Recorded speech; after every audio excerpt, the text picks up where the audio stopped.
Agora, o nascimento é a conclusão disso tudo. Então, é uma coisa deles, da família. O profissional tem que deixar aquilo acontecer, ficar um pouquinho de lado, ficar bem de lado e só olhando de longe para garantir a segurança. Exato. Então, mas o profissional tem que estar sempre presente? Ah, sem dúvida. Não quer dizer que o profissional tem que fazer o parto. Ele tem que estar por perto. Ele tem que atender de alguma forma as necessidades daquela mulher. Eu não acho que eu precise ir lá fazer um corte, puxar o menino. Não é isso fazer o atendimento. O atendimento pode ser simplesmente dizer a ela, está difícil, mas você vai conseguir. E ela consegue pelas suas forças. E se precisar de eu fazer uma cesariana, de eu fazer qualquer coisa, ótimo. Mas é porque não deu. Agora a mulher pode. E nós que fazemos o atendimento temos que encorajá-la. O parto humanizado significa romper algumas barreiras, né, doutor? Vamos a algumas.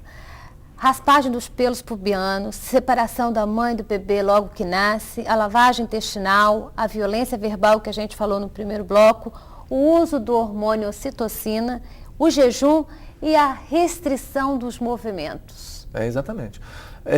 Mudanças de paradigma mesmo. Se nós pegarmos tratados de obstetrícia do século XVIII, os primeiros são dessa época, nós vamos perceber proibições naquela época presentes no dia de hoje.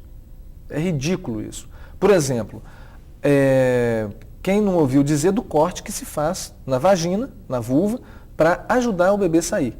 Inclusive as mulheres, eu ouvi isso, de uma senhora que ia ter bebê e quando eu disse que ia falar sobre parto humanizado, ela falou, eu não quero fazer parto normal não, porque senão eu vou ter que operar lá na frente, porque vai cair tudo, minha bexiga vai cair e tal. Olha só, esse corte, ele foi preconizado em 1920 por um médico, importantíssimo na época, um professor universitário, e ele achava que isso era muito importante, era fundamental em partos prematuros.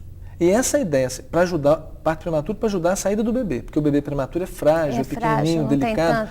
E ele achava que o bebê ficar ali no períneo, fazendo aquela negociação com o períneo até nascer, esse movimento poderia prejudicar esse bebê. Bom, isso começou porque eles fizeram necrópsia de um bebê, de uma médica ilustre da época também, cujo bebezinho morreu prematuro, e viram que tinha muitas hemorragias dentro do crânio desse bebê. E ele entendeu que as hemorragias aconteciam por causa desse movimento da cabeça no períneo até a saída da cabeça. E por isso, então, ele disse que teria que fazer um corte, botar um capacete de aço, que é o fórceps, para extrair o bebê sem esforço que pudesse lesar esse bebê. Tudo errado. Hoje está provado que nada disso é verdade. Né? Mas naquela época ele acreditava nisso. Não se provou ainda, até hoje, a grande finalidade desse corte. E, portanto, hoje ele é contraindicado. Só em poucos casos ele deve acontecer. A velha história. O recurso existe, podemos usar, mas para a maioria não. Só para a minoria que precisa. Então, cortar os pelos talvez possa ser importante. Fazer a lavagem intestinal, só se a mulher quiser. Deixar a mulher com fome, só se ela tiver uma doença que justifique, uma doença que atrapalhe, que seja prejudicada pela comida. Agora, a maioria das mulheres, o que é isso? De jeito nenhum.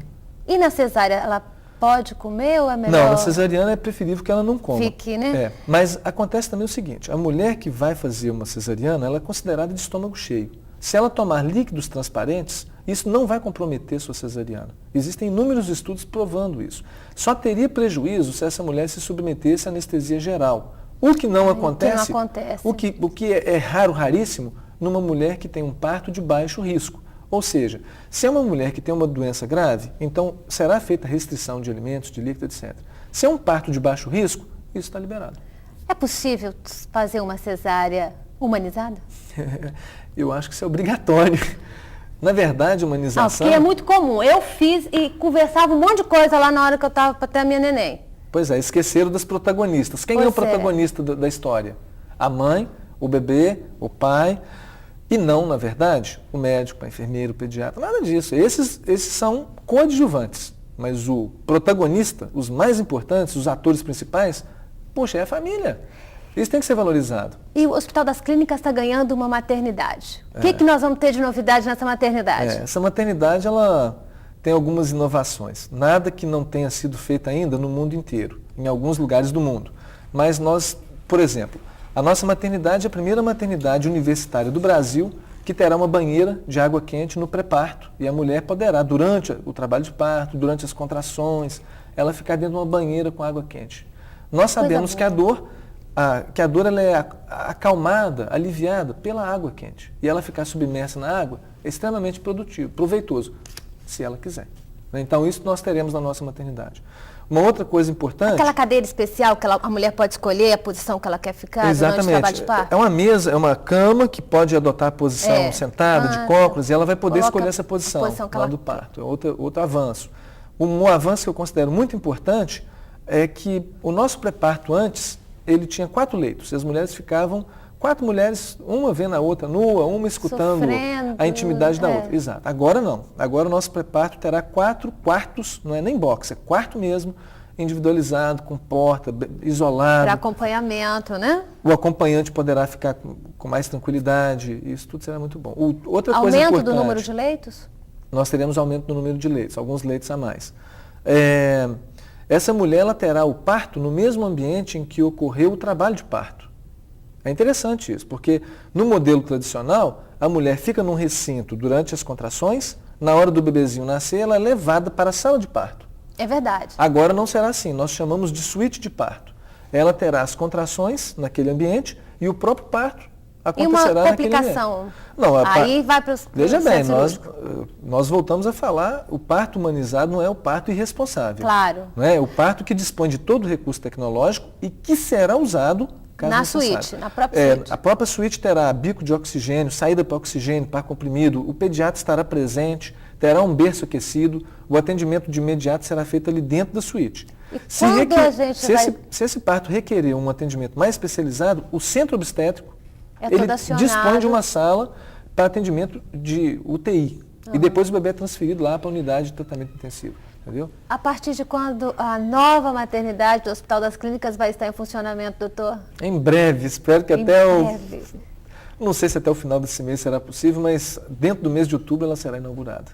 Então o que a gente pode fazer já é convidá-lo de antemão para vir aqui e mostrar um pouquinho para a gente como é que vai funcionar e se é por aí mesmo o caminho, porque o parto humanizado a gente pode estar falando que é tudo de bom. E tem uma outra informação que eu vou passar para você, mulher que está aí, que gosta, que é isso, a questão da estética, e eu confirmei antes de começar a gravar o programa, você quando faz o parto normal, você emagrece mais rápido. É isso mesmo, doutor? Recupera mais rápido, tem mais liberdade. Não, porque é o grande medo da mulher, né? A mulher tem mais liberdade no pós-parto, né? Não, e tem um detalhe, antes de chegar aqui, o doutor fez um parto e ele já me disse que a paciente dele, ele a deixou sentada amamentando o bebezinho.